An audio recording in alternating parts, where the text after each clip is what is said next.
உள்ளாட்சி அரசு செய்தியால் இணைவோம். ஹெல்மெட்டுக்குள் 4 அடி நல்ல பாம்பு, ஜாக்கிரதை. ஹெல்மெட்டை நன்றாக பார்த்துவிட்டு போட வேண்டும், எச்சரிக்கும் வனத்துறையினர்.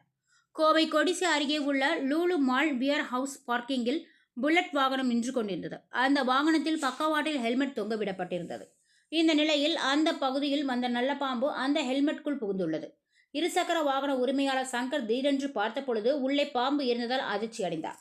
உடனடியாக பாம்பு பிடிக்கும் வீரருக்கு தகவல் கொடுக்கப்பட்டது. அங்கு வந்து அவர் லாபகமாக அந்த 4 அடி நீளமுள்ள நல்ல பாம்பை பிடித்து வனத்துறையினரிடம் ஒப்படைத்தனர்.